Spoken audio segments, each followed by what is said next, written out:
വിശുദ്ധത്തിന്റെ മൃതദേഹം ആശുപത്രിയിൽ നിന്നും കൊണ്ടുപോയിട്ടില്ല. ഏകദേശം 5 മണിയോടെ ഇതിൽ നിന്നും പാരിസ് മുതൽ ജുമാ മസ്ജിദിൽ എത്തിക്കും എന്നാണ് അറിയാൻ സാധിക്കുന്നത്. അതിനുശേഷം അവിടുന്ന്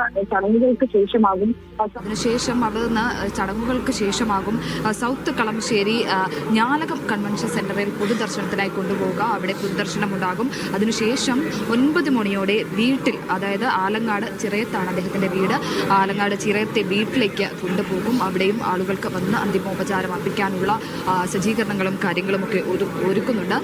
നാളെയാകും അദ്ദേഹത്തിന്റെ ഖബറടക്കം നടക്കുക.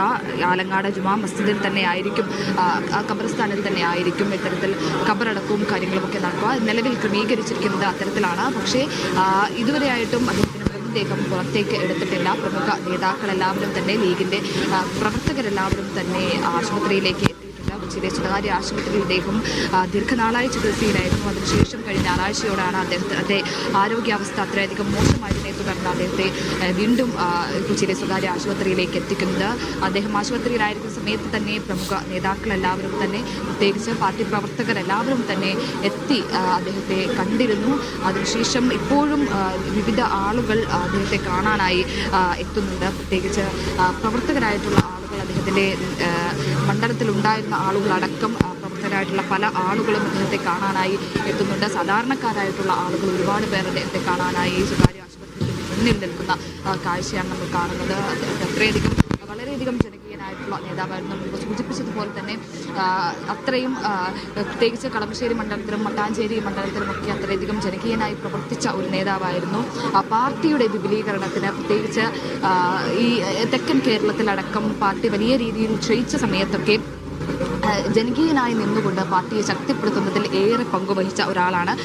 മലപ്പുറത്തിനപ്പുറത്തേക്ക്, അല്ലെങ്കിൽ വടക്കൻ കേരളത്തിനപ്പുറത്തേക്ക് പാർട്ടിയെ വളർത്തുന്നതിൽ വലിയ പങ്കുവഹിച്ച ഒരാൾ എന്ന നിലയിൽ തന്നെയാണ് വി.കെ. ഇബ്രാഹിം കുഞ്ഞിനെ ഓർക്കുക.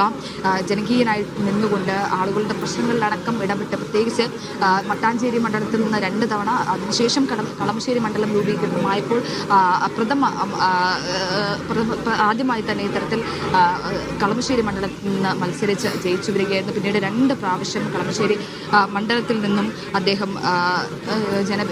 നിയമസഭയിലേക്ക് എത്തുന്നു.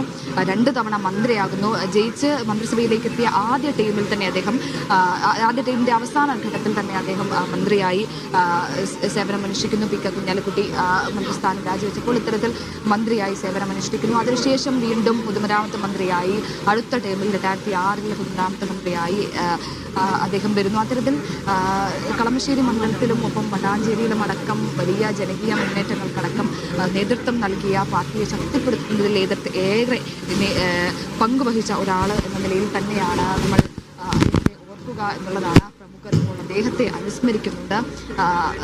പ്രമുഖമായിട്ടുള്ള ഒരുപാട് ആളുകൾ അദ്ദേഹത്തെ കാണാനായി ഇപ്പോൾ ആശുപത്രിയിലേക്ക് എത്തിക്കൊണ്ടിരിക്കുകയാണ്.